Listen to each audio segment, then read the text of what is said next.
who's really interesting. And The marketing guy.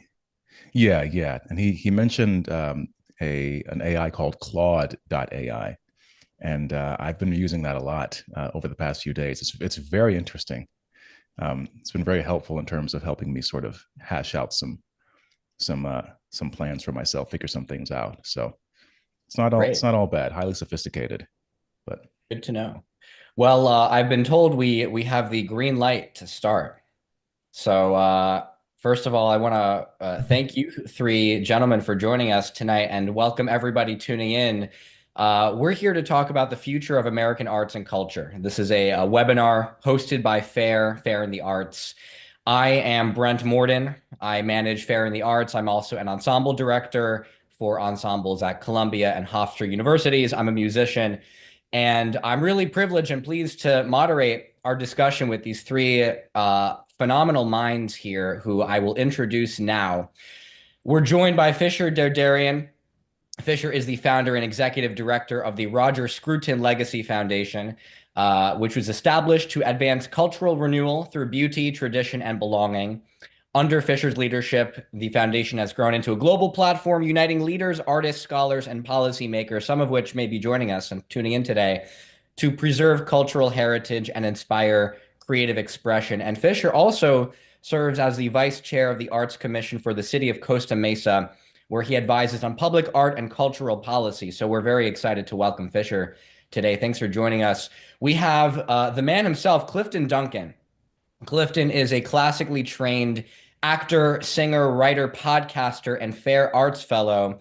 He earned his MFA from NYU's graduate acting program, and his critically acclaimed body of work spans Broadway, off-Broadway, regional theater, TV. Clifton's outspoken views, some of which we're going to be talking about today on art, entertainment, culture, and society, have garnered a substantial online following and landed him on podcasts such as Trigonometry, Timcast IRL, the Dr. Drew podcast, and of course his own, the Clifton Duncan podcast. Clifton, thanks for joining us. Great to have you as always. And James Harker is joining us as well. James has spent nearly 30 years in motion pictures. James has worked on hundreds of commercials as well as feature films, TV series, including The Departed, West Side Story, and Netflix's Inventing Anna. And now this is very interesting. We'll talk about this a bit today, James. In 2022, James withdrew from the International Alliance of Theatrical Stage Employees after revealing to federal authorities what amounted to a labor trafficking scheme operated by the union, which had exploited thousands of non-union workers across the Northeast, and then subsequently launched the Thousands of Tiny Tyrant podcast to discuss these issues in the film and TV industry. So I love this panel. I love that we really span a wide range of artistic and creative disciplines, and we all connected because we saw that the arts and culture were in crisis, especially over the last 5 to 10 years, and we all were motivated as creatives and thought leaders to pursue and advance a better vision for the arts and culture in our own ways. So I want to just thank you three for joining us today, and I really look forward to hearing your perspectives on the future of the arts in America. So if I may set the stage for a minute or two, and then we'll open it up. Um, how did we get here? How did we get here? So the arts and culture institutions have been undergoing a bit of a crisis. I think many of us might argue and point out, and it's a combination of different things, right? The guiding principles, especially in organizations that have a lot of influence, cultural capital, and money, have been increasingly prioritizing identity politics and groupthink over classical principles of merit and excellence and beauty and creativity. This was especially prevalent in the late 2010s and the 2020s around the COVID pandemic era, around the death of George Floyd and the ensuing craziness in America, where it seemed that arts institutions really laser focused on race, gender, and sexuality as the most important things, guiding programming decisions and funding. Of course, there were COVID era policies that alienated a lot of really talented, high integrity artists who didn't want to conform. And many who spoke out were ostracized needlessly from the industry. I know, Clifton, you went through this and you have your own story here as well. And you've introduced us to many people in this space. A lot of artists were alienated for not wanting to conform to ideas that were expected of them, of diversity statements.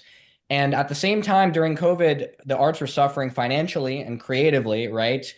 People were locked in their homes, turning away from live performances and films and turning towards social media and screen time. Uh, but at the same time, there were some new opportunities emerging, right? I think it's good for us to take a look at the bad with the good, right? The microculture of Substack, Patreon, YouTube channels, podcasts, Instagram, and TikTok pages really enabled a lot of creators to find independent channels, direct to consumers. So there's a lot been going on in the creative and arts space the last 5 years. It's a lot to dive into.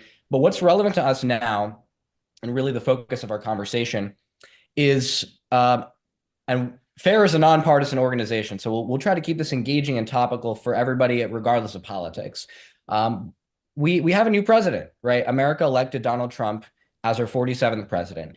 And people who are paying attention to the arts and culture notice that President Trump, enacted several executive orders that impact the arts in America. There is one promoting beautiful federal civic architecture. There's one dismantling discriminatory DEI practices in federally funded programs. There was celebrating America's 250th birthday. And I'm really curious to just understand, and Fisher, I want to start with you because you're really an expert on these executive orders and you've written on this topic. Can you just help us understand where the significance of this and how it relates to the history that we just outlined for a couple minutes here? Yeah, no, it's a great question and a great place to start. I think with what President Trump is trying to do is really respond to what's happened over the last 4 years under the Biden administration. So early on in the Biden administration, he signed an executive order which defined, it was something like underserved groups, I want to say. I don't know if anyone else knows the exact language, but you can look this up.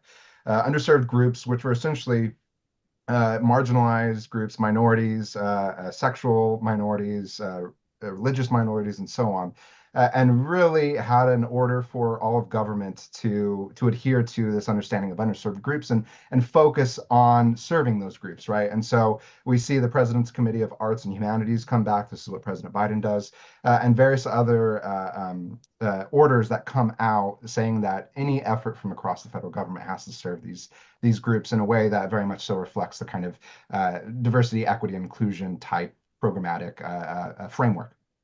And so on day one, Trump comes in, obviously signs a number of these executive orders that you just mentioned, and one of them being the repeal of a lot of executive orders that Biden had signed, which included not only that underserved definition executive order, but as well as the President's Committee on Arts and Humanities, and various others that then opened it up to reject, I think, DEI within the government, and try and respond in a more full way or a holistic way, I think, to what had been going on insofar as all of these cultural agencies and federal agencies at large were focused and kind of directed to address these things. So then you have the additions, which one of the things, I should go back and say one of the things that he repealed was Biden had undone Trump's previous executive order on, I think it was colloquially called, there we go, make federal buildings beautiful again. And so Biden had undone that. Trump undid the undoing, as it were, and then also signed this executive order that you just mentioned, which is really kind of a demanding, I think it's the GSA, the General Service Administration, if I have that correct, to do to spend 90 days working on a plan and trying to think through how can they bring back this kind of general approach and understanding to the federal government as they seek to build buildings and so on and so forth. And so what you're seeing, I think, across all of these executive orders is a serious attempt to at least engage in culture, engage in beauty. Typical of President Trump, we've had some tweets fire off in the last few weeks as well about the arts and culture and, let's say the Kennedy Center and various other things. And I know we'll touch on this, but the National Endowments of the Arts is starting to fall in line, as it were. But that's a very kind of simple overview. I don't know if there's anything particular that you want to touch on, Brent, or perhaps I know Clifton might have some thoughts on this too. Yeah, thanks for that overview, Fisher. And please hop in, Clifton and James, if you have anything to add. Go ahead, Clifton. Well, I don't know if I have anything that's really great to add. I do think that I was laughing at these. The term I'm thinking is ridiculous tweets from Trump about the Kennedy Center and appointing Richard Grinnell to acting head, and welcome to show business, Rick. On one hand, I think it's refreshing to have a Republican administration and a Republican president sort of engaging in art and culture head on. I think it's healthy overall to have someone of Trump's sort of influence and magnitude and size to want to usher in a golden age of art and culture in America. And I know I've been sort of screaming from the mountaintops for a long time about don't ignore this. This is really important to a healthy and functioning society. And there are plenty of artists who, even if they're not right wingers, they don't go along with they don't toe the current progressive fundamentalist line, and but they feel silenced, and there's no real infrastructure to kind of help them out, so they kind of have to stay in the closet, as it were. So all that said, I think it's good in terms of having Trump's leadership in really bringing art and culture to the into the public consciousness in a really forceful way. But I'm not convinced that using the power of the federal government is going to do it. If the Biden administration is going to use enforce DEI initiatives, but then Trump comes by and says, well, I want to use enforce might be too strong of a word, but to encourage, let's say, traditional values and patriotism and these kinds of things. The danger there is one, and I think the artists are melting down over this in terms of screaming about overreach, which is really hilarious given the last 5 years or 4 years or so. But I do think they have a point. Is the federal government? I mean, I skimmed over the executive order. How are they going to enforce? Force a theater or whatever to hire people that they don't want to hire. What's I mean, part of the problem, I think, is bureaucratic and administrative overreach and bloat in terms of these DEI mandates. But I'm not sure having a federal agency or federal agent also enforce anti-DEI mandates is really the answer. On top of that, I think it's interesting that if you happen to be a white actor or something like that, then that's one thing. But if you happen to not be, but you have the wrong political beliefs, there's still nothing stopping you from being blackballed for having the wrong beliefs. Anyway, they can just make up reasons to keep you out of the game. So, I guess all that's to say that again, I think it's encouraging that there at least is someone, and a very influential Republican, who is saying, we need a golden age in American art and culture. But I don't know if Trump's sort of signature wrecking ball approach is the right way to go about it. And I don't know if using the government is the right tool. Maybe it's a sledgehammer when a scalpel is needed. And on top of that, all that's going to really do is just inflame the arts community that already hates them even further. And I don't know how you're going to foster more art and culture when you're further alienating the arts community as a whole. So those are my thoughts on that. Come on, Duncan, Clifton, cheer up a little bit. Yeah, those are fantastic points, James. Yeah, you're great points. His points are. I take every point that he made, and I think Fisher's lead in about the tennis match, however brief it was, between the Biden administration and the Trump administration, tells us a little bit about this, and that is that what's happening up there is not the answer. It's a signal, right? It sends messages. But to Clifton's point, those orders aren't going to help the arts community to expand. They aren't going to help people who've been, excluded or marginalized throughout the last 5 years or for the last 20 years, for whatever reason, anyone has been marginalized. But what they are is a message and an opportunity for each of us to be leaders of some kind or another. I mean, everyone here is somehow involved or has been for many years in the arts on different levels as performers. In my case, as a technician, also as a but primarily as a technician for 30 years. We're the ones who have to do it, right? Creators have to create. Now, it's easy for me to say that because if you're a figurative sculptor and you want to do a giant bronze, World War I memorial, that's a little tough to pull off on your own. You're going to need some government money or somebody's money. But there are other sorts of arts that we can participate in without government help, right? And there's no question that the DEI, as Clifton points out, the DEI stuff, the blowback from the arts community, I think they will double down.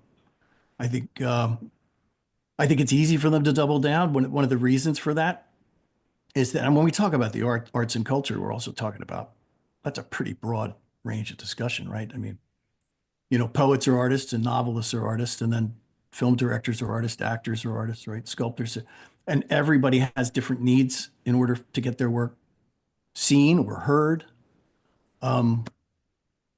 But getting involved in the politics of it as a creator is kind of like wasting your time a little bit, right? Like in the end, what you need to do is create.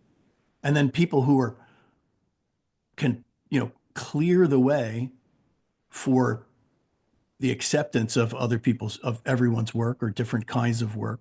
Also work that, by the way, and I think, hopefully Fisher has something to say about this, work that is perennial, and universal, right? I mean, that's ultimately what the arts, what we need from art, right? Each of us, something universal and perennial for everyone, that we can things that we can find in common, regardless of politics. I mean, how much really useful art is overtly political that if we look back historically, right? If we could say, well, George Orwell's Animal Farm is political. It's political commentary, but you don't have to be aware of that to appreciate it as a reader, right? So I think we get a little bit caught up in, number one, expecting someone else to clear the way and waiting for someone to do it, right? Like what I say is, where are you standing? What is it that you want to do? What is it that's happening around you that's in your way or someone else's way? And then what can you do to change that, right? Now, you may have to destroy your career to do that. That's basically what happened to me. But there's a choice to be made, right? If we're going to change it, we have to take risks, right? Artists take risks all the time. Maybe no one's going to listen. Maybe my performance will suck, right? Maybe people won't like my music, or they'll think my sculpture looks absurd or is banal. But do you feel like you need to do it? Are you driven to do it? And I think that's the lead that, President Trump's executive orders with regard to the arts and anything for that matter, DEI, are saying to us, okay, get to work. I love that, James. And I want to expand on a seed that you planted and get Fisher in this conversation as well, which is how interrogating and thinking about how institutions and organizations that are creating jobs and actually putting money funding into programming and such as museums, symphony halls and such are going to respond to these orders. And if we think of it as signaling certain intentions or signaling certain values that we want to prioritize in America, we've seen already the Smithsonian and National Gallery of Art take away their DEI programs because they're federally funded and they have to comply with the executive order. What about private institutions, though? I'll share a quick anecdote to touch on this a bit. I was at a conference a couple of weeks ago, the Long Island Arts Education Summit, which had the top brass of all the arts funders on Long Island and everybody who has an arts organization on Long Island, all in the same room. The presidents of universities were there, and the gentleman, Roger Tillis, who's one of the major arts funders, he started off the entire session by proclaiming, DEI is still very much a part of the arts in New York, and he funds everything on Long Island. He's one of the biggest, most powerful, influential arts funders, and he's setting the tone locally at the very least. And I've talked to some people who say now that Trump's here and saying, we're dismantling DEI and kind of the culturally from the ground up, people are sick of the cultural craziness and want to return to normalcy, that finally arts institutions will return to normal and rebalance. Some other people, like it sounds like James, you're saying that no, it's not going to happen. A lot of places are going to double down on these divisive ideologies that are going to further the echo chamber. I don't know. There's this debate is to be had, and Fisher, what do you have an opinion? Do you think that private institutions are going to double down? Do we see a bellwether? Is it too early? What do you think?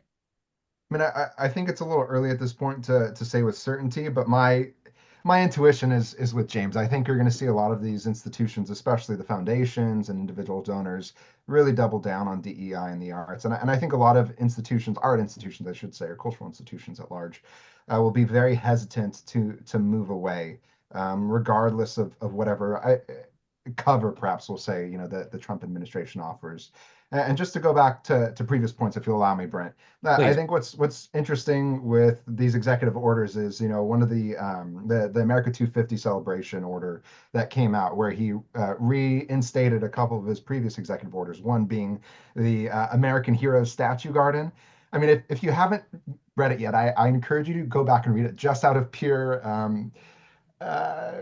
curiosity, shall we say, because the list is quirky. It's all over the place. I have it pulled up right here. Some of the names I pulled up. Louis Armstrong is included. The old pastor Jonathan Edwards, the preacher, Dr. Seuss, Alexander Hamilton, John Muir, Junipero Serra, Laura Ingalls Wilder. It's this very strange, expansive mix of Americans. Frank Sinatra, if I'm remembering correctly. People like this, and it's a bit of a throw in, it's just all these random names that you're pulling out of 250 great Americans. But there is some engagement with American culture there, and I think American history that we've not seen in a certain way. But the other thing that I think gives me hope with some of these, and maybe not as much as these last couple executive orders, but at least certainly the ones from the first administration, and from what I've gathered in conversations privately, the people that are trying to get involved and help out, and some of the people publicly contending for, say, the chair of the NEA and other agencies, is the language. So just to read you, I think is it from the same order? It's the first order that came out. Here's just a couple lines, to let me pull this up, sorry. These statues are silent teachers in solid form of stone and metal. They preserve the memory of our American story and stir in us a spirit of responsibility for the chapters yet unwritten. These works of art call forth gratitude for the accomplishments and sacrifices of our exceptional fellow citizens who, despite their flaws, placed their virtues, their talents, their lives in the service of our nation. These monuments expressed our noblest ideals, respecters of our ancestors, love to freedom, and so on and so forth. But the language here isn't, the language of some idiot, I think. And obviously, I don't know if Trump's sitting there writing all this out. I doubt it, obviously. But there is some attempt, and at least from the people that are trying to influence this policy, some attempt to be thoughtful within it. And what the reality is, a lot is yet to be seen. And even, Rick Grinnell getting in to lead the Kennedy Center, to Clifton's point, it's a questionable choice to some extent, especially for the long-term future of the Kennedy Center. But I think a lot of these efforts that we're seeing, even the NEA, diversion of funds from the Challenge America grants now to being for the 250th celebration, a lot of it is a sort of stop measure where they're just putting in something to stop the excesses, I think, of the previous administration and what's happened before, and try and put in at least a placeholder so that once, they can figure out who to get in there, it will be better. I hope it will be better. But that's my kind of quick aside on that, if you'll allow it to me. Yeah, thank you for that, Fisher. And I think that leads me to bring up the point of, whose responsibility is it ultimately or what should the relationship of the federal government be to just the American people in terms of dictating the values that we should bring out in the art across disciplines that is being created? Is it the federal government's role to guide the art of this nation? I mean, my knee-jerk reaction to that is no, no, and hell no. It's there was a clip that was going around yesterday. There's all these sort of meme accounts on Twitter that just make fun of liberals, and there was one of this woman who was complaining about funding being pulled or grants being pulled from I mean, her concerns were, it's like LGBTQ, this and that. And, the particulars of whatever issues aside, I mean, I actually, I quite agree with her in the sense that, the federal government dictating who, I mean, it's sort of my problem with my potential problem with government subsidized art in general, or relying on the government for these kinds of things, which is, you sort of have to fall in line with what the government is dictating, and or potentially that's the potential limitation of it. And from a broader perspective, I think the main problem is you're trying to use the levers of government to legislate artistic process, and on some level also even I'll go as far as to say religion in a way. We've all talked about how each of us has alluded to how the arts, I mean, I was sort of stunned after 2016 that no one learned anything. No one took anything away from it, at least on the losing side. And in 2020 more of the same. And I got really sort of annoyed by watching all these rich right-wing influencers who are completely insulated from a lot of this stuff, saying, well, woke is dead. By the way, I mean, woke is sort of corny now. Like the whole anti-woke thing is kind of played out. Once your dad starts calling everything woke, then it's really corny. It's time to move on to something else. But it's they're celebrating and saying that it's all over, but not if you're an artist. For a fact that if you're an artist, it's not dead. In fact, it's probably going to multiply, like Bebe's kids. And that's an old reference for for the 80s babies and below.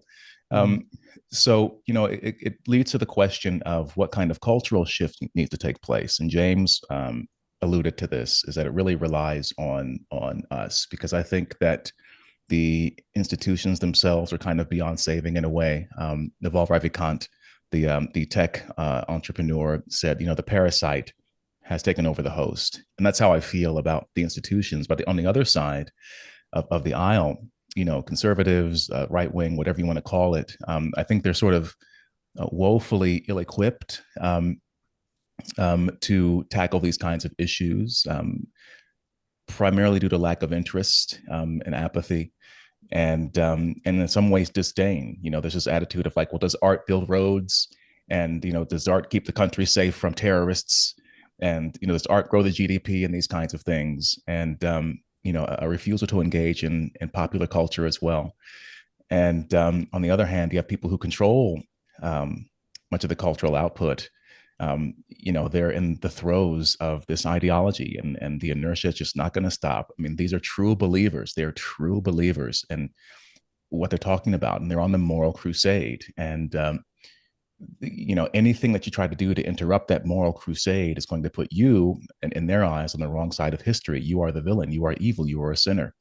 And so I really do think, as James was talking about, that it's really on us. And, Brent, you opened up talking about Substacks and everything. And I've been very fortunate in the crowdfunding arena. And it really is, I think, it's going to be mavericks and people outside these systems who are going to have to kind of put the pedal to the metal and build new infrastructure and connect with each other and try to build something new. That's, in my mind, the only way that things are going to be pushed forward, and the only way things are going to innovate. And by the way, this isn't just a thing that we're talking about. There was a piece in the New York Times, about 5,000 words, by a guy, Jacob, I'm forgetting his last name, but the byline was about how this is the least innovative arts culture in the last like 500 years. And if you go from decade to decade before the 90s, you can see distinctly in terms of style, music, in movies, all kinds of things. There was such a distinct sort of aesthetic in each decade. But, from the 90s on, it kind of just flatlined a little bit. So, I don't see in the current era how that changes unless there are people from outside, deciding to step up and be leaders and build something new. Because I don't know. Not to be pessimist, I feel like I'm like sort of the Dougie Downer right now, but I don't know what the way forward is. I don't think that the government approach is the right way to go about it, and I don't think the current institutions as they stand are really going to do much, because they're stuck again in this sort of religious fervor. So I think really it's about what can we do to push things forward. So that's my long-winded 2 cents. Well, I think that, if I may, once again, I agree with you. And I also think that Clifton, your opinion that it's not over, they're going to double down. This pessimism that you call is very realistic, but that's a good sign, right? Because if you're somebody saying Donald Trump won and he's put out all the executive orders and woke is dead and it's all over, then I don't know. You're obviously don't know much about life, don't know much about culture or how any of it grows. And I think you're, a little Dougie Downer because you do. And so the question is, what do we do? I'm from film. I'm not from, architecture or any other line. Our institutions, so to speak, are corporations and independent and individual producers, right?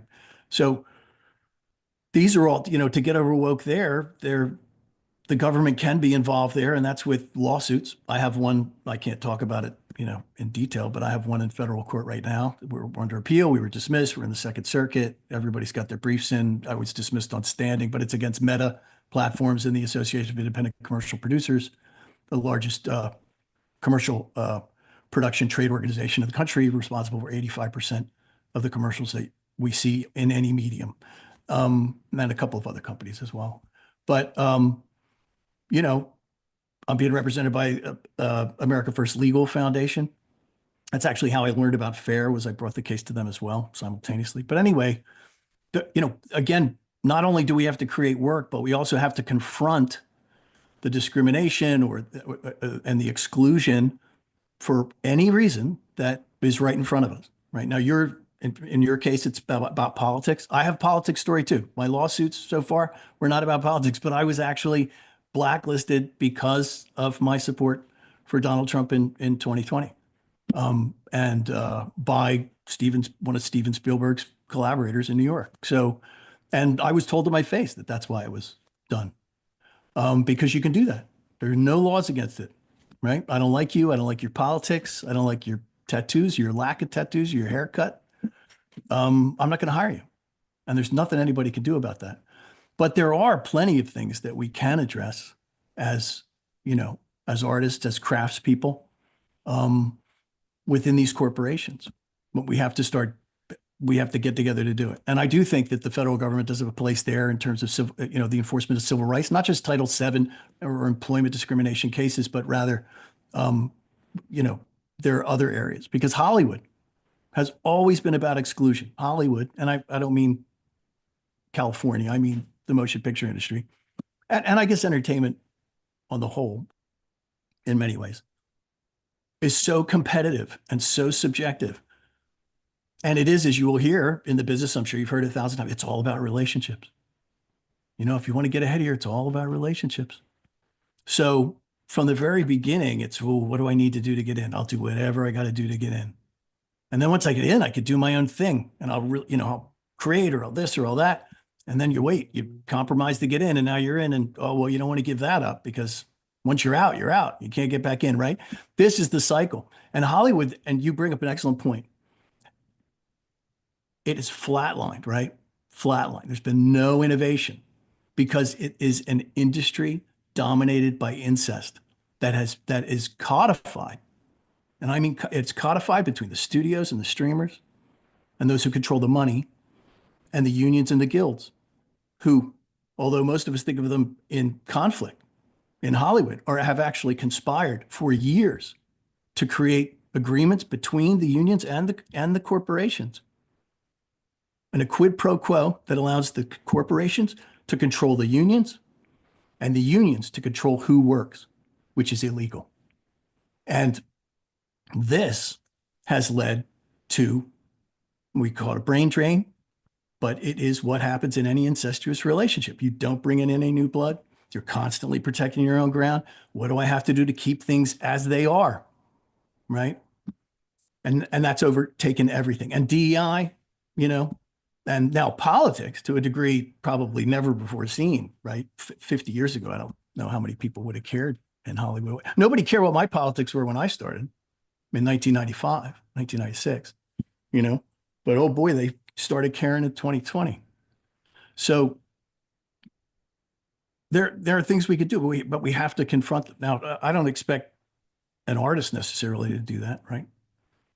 But those of us who are involved in other levels, producers, you know, if we're going to attack the institution, if we're going to change the institutions, we have to confront these things. We have to learn about them first, by the way. Most people don't even understand the degree to which these, you know, I call them conspiracies because that's what they are, the degree to which these illegal cooperative efforts are harming people. Everybody, regardless of your race, sex, sexual orientation. Yeah. I'd love to pluck a couple of themes out of the discussion emerging here, some large scale, big picture themes.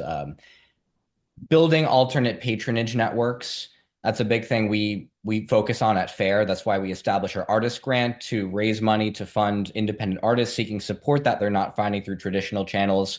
And that is, I think, been a challenge and also an opportunity moving forward into the future for people of our like mind who are talented artists who want to just have the freedom to pursue our craft and create beautiful things, right? And another big picture theme I'm hearing that I'd love to open up is it worth trying to reform existing institutions or building new ones? And it sounds like we like the idea of building new institutions and that there really is an opportunity, especially in this era, the latter half of the 2020s, to do so. I want to read a comment, a question that we received, and then ping it over to you guys, which is, quote, Trump's approach is one of ripping the Band-Aid off. Perhaps it would be best for the government to get out of funding NEA and NEH. The real battle is between the elites, curators, museums, etc., and the millions of artists who create on their own. A populist approach beyond the government funding issue, speaking as an artist and former chair of an arts organization.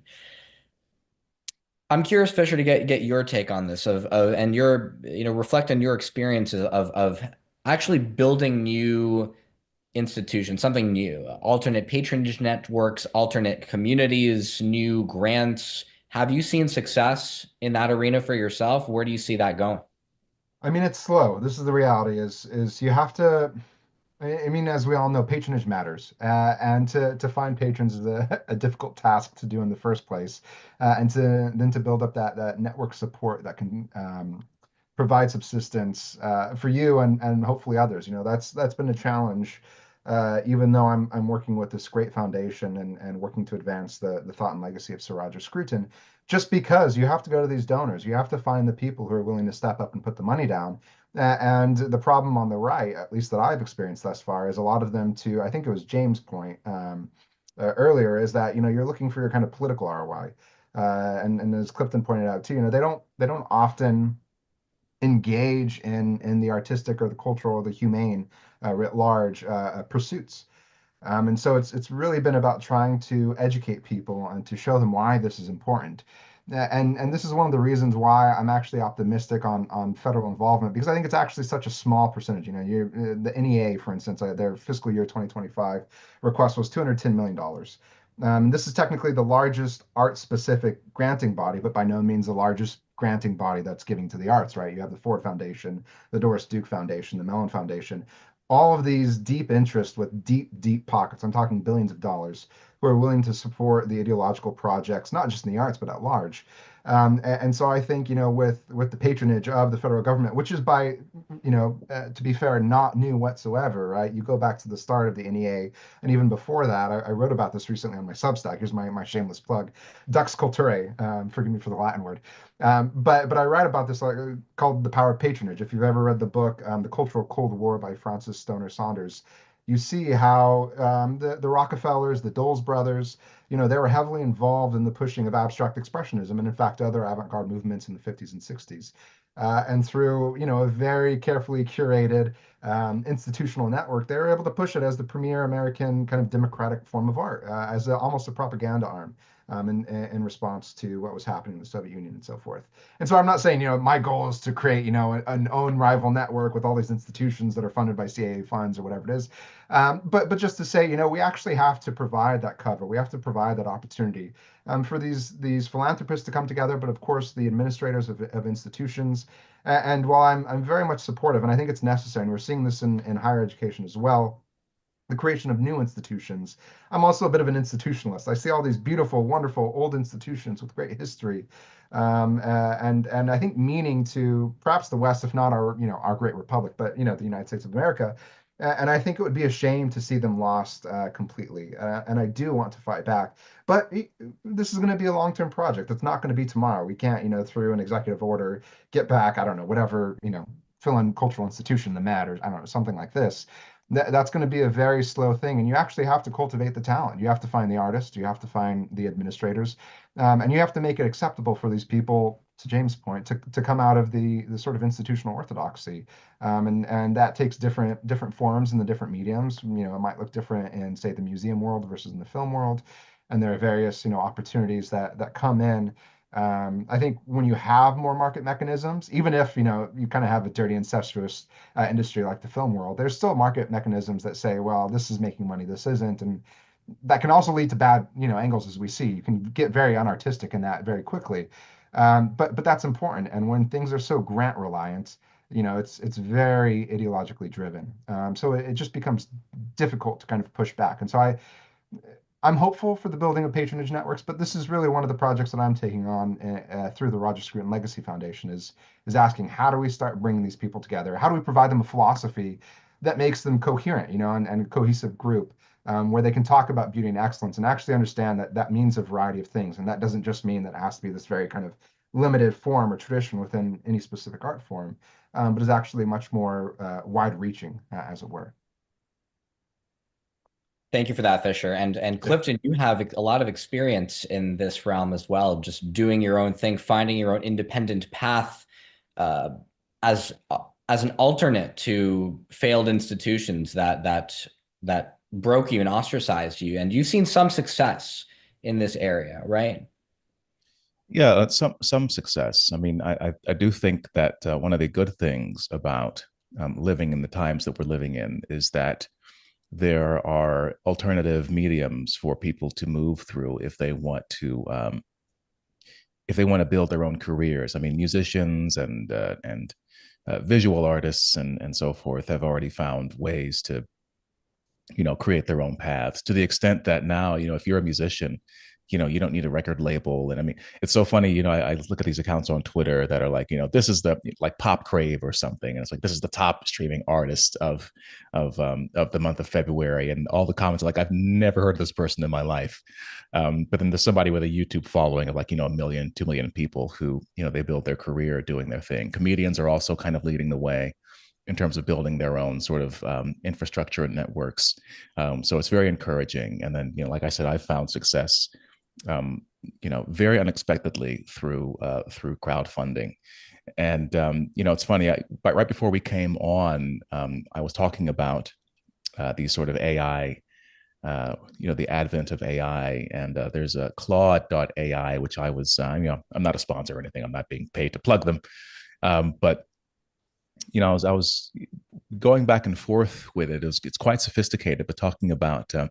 I sort of had this bug in my ear about Shakespeare's company, Lord Chamberlain's Men, aka the King's Men, and I want to do some further digging on this, and I can be fact checked. Happy to be fact checked about it. But the AI laid out, at least what we know about the makeup of that company, and it's a model that was quite sophisticated, a joint stock model where these different artists all owned shares of the company. They split the profits, and and there's they performed in public spaces for low admission ticket prices, and they have private spaces where they charged a premium, and they split up those profits. And then I was like, well, if the model was so successful and you had all these actor manager companies, the McCready's and David Garrick's and these kinds of things from the past, then why did that model go away? And to make a long story short, a lot of what exists today, it's heavily weighted under administrative bloat, bureaucratic bloat. As James is pointing out, the unions are a big, I'm not going to say problem. I do think, as far as actors, they can provide important perks and protections, but it's another layer of bureaucracy. And then the unions themselves have their own initiatives and their own agendas to go forth. I'm looking at it and I'm just saying, this seems completely unsustainable. So then I began to ask myself, is there, given that we have these different channels now, and new ways of funding and financing and cryptocurrencies and these kinds of things, can we sort of look back as a way forward and say, can we innovate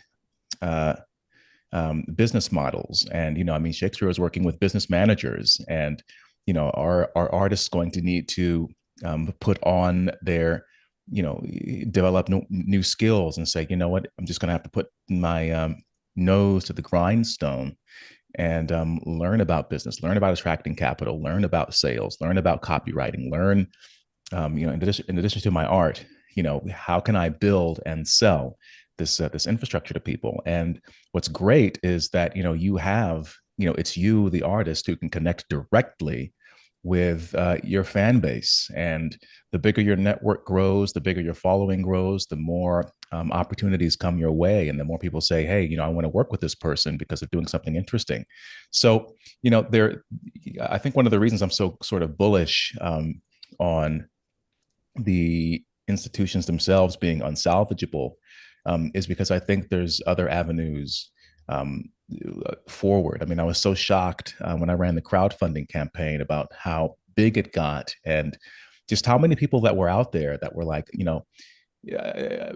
I like this idea and I'm going to invest all this money into it. And I think that's very encouraging. And I've even had people who are still in the industry, whom I've known for a long time, who reached out to me privately and have said, Clifton, your what you did might be the way forward for a lot of us, because right now the industry as it is failing, and they're just not doing a good job. So maybe your way is the way. One person said that to me. Maybe your way is the way. So I think to reverse my Dougie Downer ship, there is a light at the end of the tunnel. I think it's just about building new relationships. Even things like finding, what sort of cities and states can you go to, which have few regulations, and building relationships with local businesses, real estate knowledge, these kinds of things to, because where you're going to found your theater, and what are you going to have to, what knowledge do you need to figure that out? It's all kinds of things that, I'm like, well, maybe we just need to kind of maybe reinvent the wheel in a way, and figure out how we can build anew, because there's, we can use AI to delegate, these administrative tasks that, that these theaters hire other people for, there's just all kinds of things you can do now, I think, that weren't possible 10 or 15 years ago. So I think in terms of that, and then the challenge is, as James said, to get the talent there. But I think it's happening in places like Nashville, which is encouraging, in Austin as well. So there is some light there at the end of the tunnel, and there are things that can be done. But I do think that the most exciting work at this point is going to have to take place outside the system, and I think there are avenues now to do it that didn't exist before. To your point, Clifton, and I'll get you in soon, James, also to integrate some perspectives from our audience members here. There's one listener who writes, there are a few existing institutions that have shown more inclination to risk-taking and bucking the consensus. He writes, I'm most familiar with theater, and however dreadful the general conformity, I have seen theaters willing to put on productions like Heroes of the Fourth Turning or Pick Your Stoppard play. So I think that's a great point. A lot of the big players, Broadway, Disney, Hollywood, the bigger players they're going to be harder. They have more inertia. They're going to be harder to shift, but perhaps the opportunity are within these smaller, more independent venues, organizations that see these shifting tides in culture and are responding to it and saying, I'm willing to program risk-taking plays or The Coddling of the American Mind by our friends, the Balakers, which they've had success premiering that all around the country by colleges and theaters that said, I'm willing to screen this and platform this. And they're out there. Many of them are part of our FAIR network, which I share your optimism in that regard. James, I'd love to get your take on another question we have from our listener, which is, quote, apathy is a big issue among people who are frustrated in the industry, and it appears that it's stopping many from really trying. This is something that definitely needs to be addressed, but so far, I have not seen much. Is there anything being done to address this? And I think this goes to what you were saying also, Fisher, about inspiring people to come out of the woodwork. So I'd love to get both your opinion on how do we break the apathy among people and actually inspire us to do action? Because you did this really well, James. You are so stalwart in your taking action, whether it's the lawsuit or your podcast. Well, I think that's just it. I mean, what I see Gina's question here. You can't make people do it, but do they want it? Right? This is the question we have to ask ourselves. Do we want it? And if we want it, then we will find a way, as Clifton, and during our short time together, has found a way to be optimistic about the future and all the options that are available to him and to others, right? And which again gets us back to the beginning. What do these executive orders mean, and are they going to change anything? Well, what they are is a flare shot. Now's your time. I have opened the door. I've parted the waters. Pick your metaphor. Come rushing in, or take a minute, look at the landscape and find your way in gradually, but always moving forward, right? So we all have different ways we're going to do it. Clifton was talking about theaters. I mean, I think that's brilliant, right? I think we could use a lot more in-person, live performance of drama, et cetera, and smaller groups. Fisher's talked about institutions, right? Starting new institutions. So how do we do it? Well, we just do it. And you can't get calculating, too much calculating about, oh boy, if I do this and I go that way and, maybe I'm going to upset this person, or boy, I might fail. And am I going to be able to pay my bills, or this is that? It really is. And I think this is about the arts in general. And it always has been the way for the arts, is that you just need to get out there and do what you feel you must and what you're driven to do, and have the journey, right? Have the work itself is part of the reward, right? And yeah, and I love that. And just to contribute to the conversation, I'll read a comment from our friend Emilio on the topic of institutions, which is a lot of features that are particular to the theater scene, he says, can indeed be crowdfunded, and other genres, particularly genres like the one Emilio works in, which is opera, require substantially larger institutions both to fund them and execute them. He writes, for larger scale genres, quote, institutionalism is unavoidable, and therefore we must have an alternative that can not only fund but also overtake or retake large institutions, which that's perhaps the dance here. And maybe the answer is a bit of a multi-pronged approach. I'm finding that in my own career in my life. I'm part of institutions. I'm employed by Columbia University and Hofstra University. I'm also an independent artist pursuing my own path. I have my own business with voice lessons. I'm freelancing. I'm part of FAIR, investing my time and effort in this startup, really this cultural startup. And perhaps that is the way forward, a multi-pronged approach. I agree. Yeah, I mean, Emilio and I had a conversation via the phone recently about this, and we're on different sides of the issue. And of course, he's a wonderfully intelligent and gifted opera singer, and that is a medium that that lives on on it requires a lot of moving machinery. So I don't know what the answer is. Answer is there, and of course I respect his opinion. I think he's a brilliant guy. Um, but there, maybe I don't know if the answer there is. I still don't know if the answer is federal funding. I don't know how you can, if you can, if you can establish a network of private funders or donors. I mean, I don't know how you break into that system. Emilio would know more than I would. But that seems to be a very unique challenge to, well, maybe not just to the opera world, maybe to other worlds as well. So that's a big question mark for me. Well, if I can just jump in here, into the previous question you raised, Brent. What we need to see are examples like Clifton, like James, even like Lincoln Jones, who I believe sits on the board of FAIR. People who have bucked the I guess we could call the political kind of orthodoxy of the institutions or the art establishment, or however you want to phrase it exactly, but willing to break with these political orthodoxies, not necessarily even to go rightward or become conservative or be a conservative response, but just to say simply, what I want to do is create good art. What I care about is excellence in my craft. And I'm not going to bow to whatever political gods on either side, perhaps, that are requiring me to do so to get funding. And so we need to see the examples of individuals like yourselves who are willing to go off and do their own thing, and that life doesn't actually end.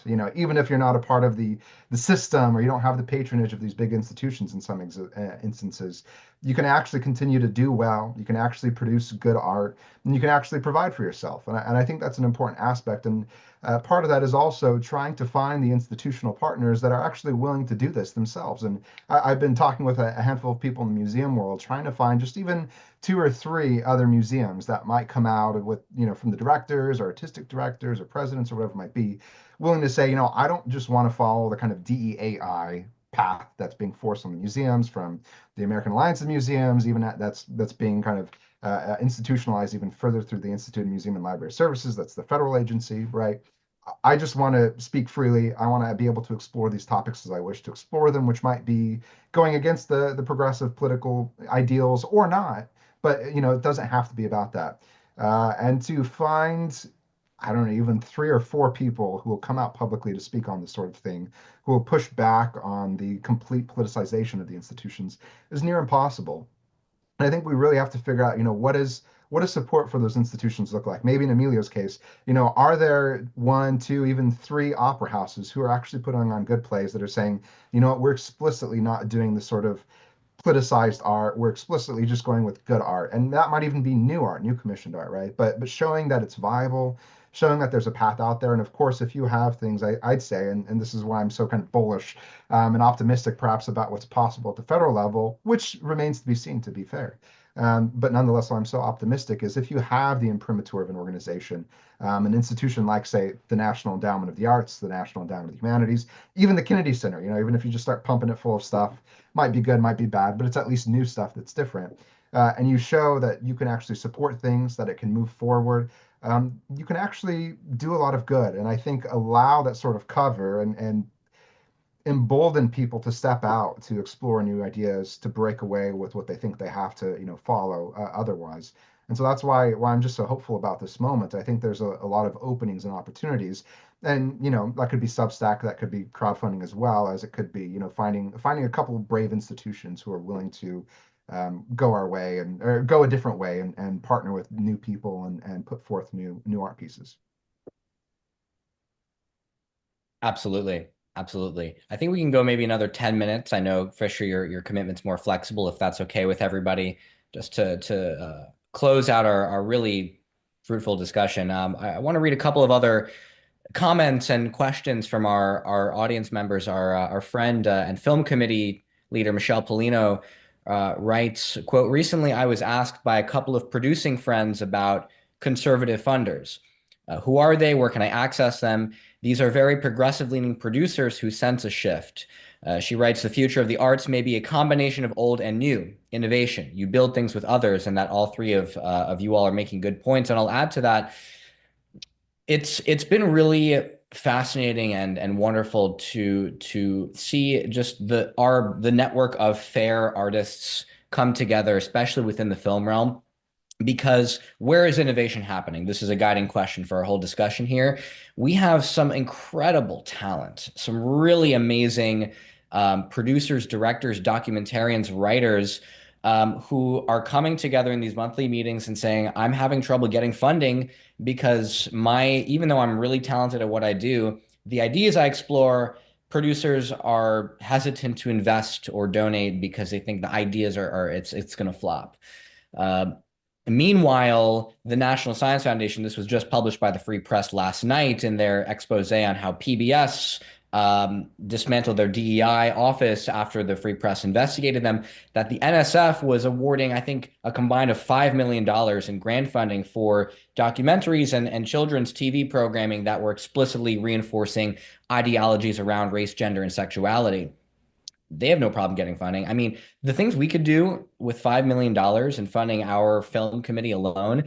So the innovation is out there. And this is really the big puzzle we're all solving. All of us three here and everybody listening is pairing the talent with the means to actually create it. And this is hopefully part of the solution. Just talking about it and connecting.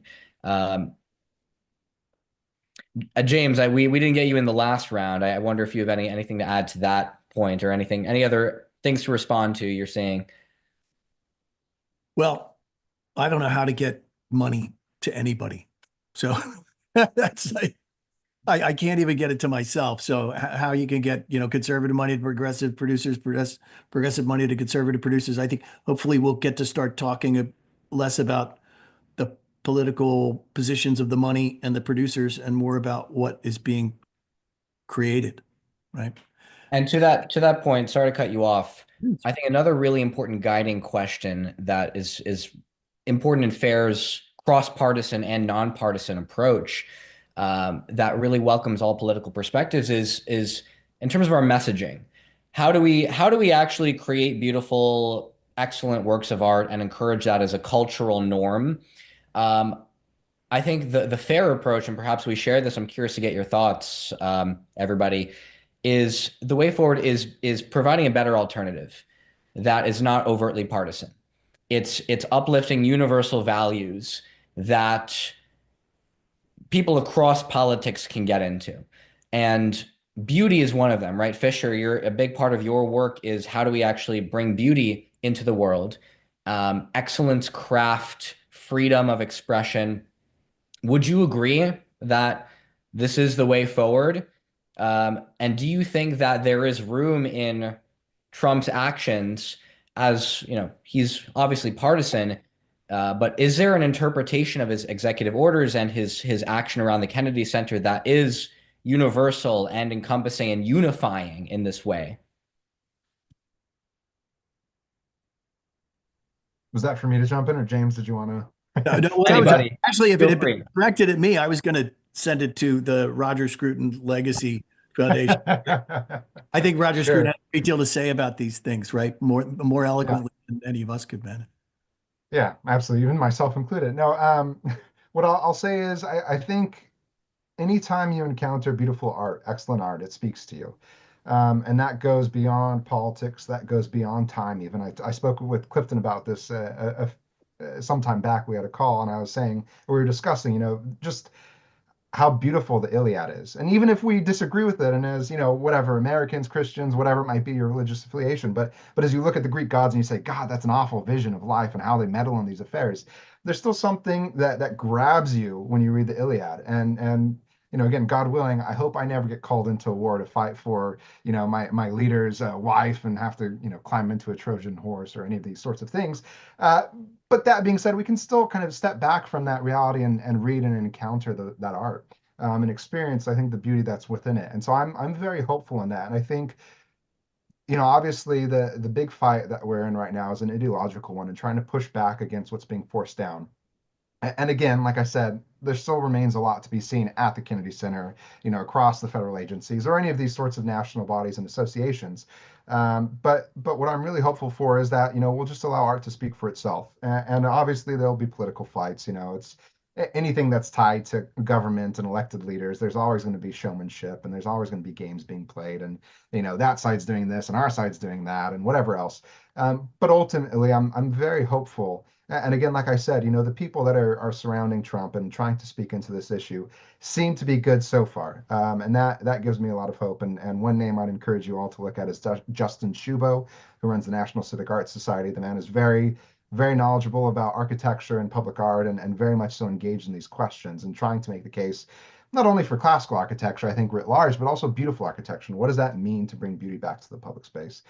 So I see people like that getting involved, and I see various others who are trying to champion that sort of idea, and that gives me a lot of hope. And I think that's part of it for us too, as we try to, in some sense, claw back these institutions or claw back the discussion happening around this. Is to say simply, what we want is beauty. It's not even about Republican art or conservative art or any sort of political art. It's about beauty. And I think what I found in even my public service is that that's a very effective message, that when you're actually sitting down and talking with people about why we should choose this art piece over that art piece. I mean, in the city, it's very, kind of simple, low level decisions. Like we're choosing vinyl wraps for utility boxes around town.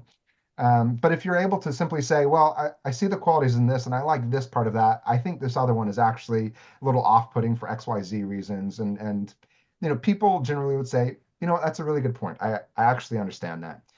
So that's what always makes me kind of hopeful is I expect to be pushed back on when I talk about beauty. I expect people to scoff at me or whatever it is.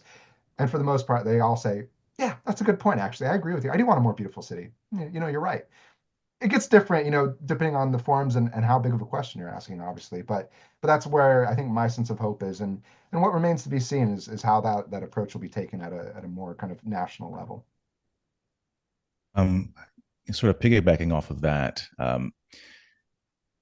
don't know quite where it fits in the scope of this conversation, but in terms of beauty, and it's sort of a reaction to not a direct reaction to the Super Bowl, but some of the reactions to the Super Bowl and the halftime show. Some people may have seen me tweet about it. But I think that pop culture shouldn't be lost in this equation either. I know a lot of us are, we love opera, we love Homer, Shakespeare, theater, these kinds of fine arts. But I think also, the creation of popular culture is another important aspect that shouldn't be overlooked.